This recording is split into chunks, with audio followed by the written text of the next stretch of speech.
Hello అండి అందరికీ good morning అండి. సో, ఇది సాటర్డే వ్లాగ్ అనమాట. నా పూజలు ఎలా చేసుకున్నాను. సో, ఇదనమాట డే. ఈరోజు ఈరోజు మంచి స్పెషల్ డేగా ఉండాలనేసి కొంచెం స్పెషల్‌గా మెల్లిగా చేసుకున్నానండి పనులైతే.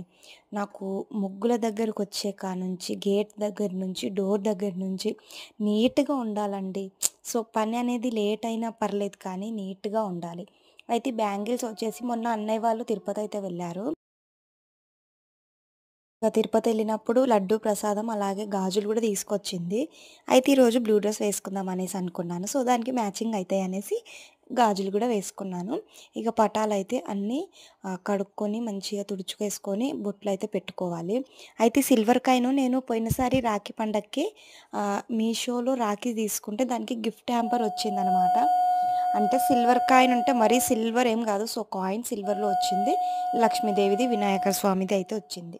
ఇగ ఇగ ఫోటోలయితే నీట్‌గా కడుక్కుంటానండి. అంటే పూజ చెయ్యక 2 వారాలవుతుంది. ఎందుకంటే ఇగ మా మామయ్య వాళ్ళ నానమ్మ అయితే చనిపోయింది. అందుకనేసి ఇగ పూజలు చేయొద్దనేసి అత్తయ్య అంటేను పూజ చేసుకోలేదు. ఇగ పెళ్ళికి అటు ఇటు తిరగడం సరిపోయింది. ఇగ వచ్చిన తర్వాత గూడా పూజలసలు చెయ్యలేదు. ఇగ ఈ రోజైతే మార్నింగే 5:30కి లేచానండి. రోజసలు 5:30కి లేచిన 11:30 అయ్యింది నా పనయ్యేసరికి. అసలు పిల్లలతోనండి పిల్లలు స్కూలుకు వెళ్ళే వరకు నాకు పెద్ద తలనొప్పండి. నిజంగా అసలు వాటొస్తాయి, బాసన్లు, వంట, టిఫిన్ అబ్బబ్బా! అసలు తలనొప్పొచ్చేస్తుంది.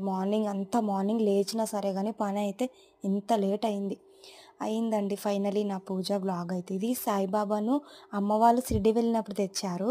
ఇదొచ్చేసి నేను మీషోలో తీసుకున్నాను. కంచు పాత్రలు, సిల్వర్ పాత్రలు తోమడానికి బావుంటుందనేసి. సో, చాలా బాగా వర్క్ చేస్తుందండి.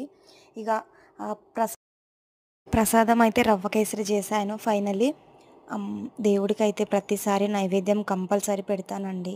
నిజంగా అసలు టైం లేట్ అయినా సరే గానీ పూజ అనేది అమ్మవారికి ధూపం, నైవేద్యంతోనే సమర్పం అయిపోతుందనమాట. అందుకనేసి ఇగ నిన్న సామాన్లు తీసుకొచ్చాము, నెలవారీ సరుకులు. సో, సరుకులతో పాటు పూలు, పళ్ళు, ఇంట్లోకి కావాల్సినయన్నీ తీసుకొని పూజకు గూడా సరిపోను అన్నీ తీసుకొచ్చేసాము. ఇగ హారతయితే ఇచ్చేసి దేవుడికి హారతి ఇచ్చిన తర్వాత మనసైతే చాలా ప్రశాంతంగా ఉంటుందండి.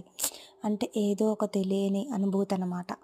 సో, ఫైనల్లీ ఇదండి నా పూజ వ్లాగు సాటర్డే. నచ్చిందనుకుంటే తప్పకుండా లైక్ చేయండి. అలాగే మన ఛానల్‌ని సబ్స్క్రైబ్ చేసుకోండి.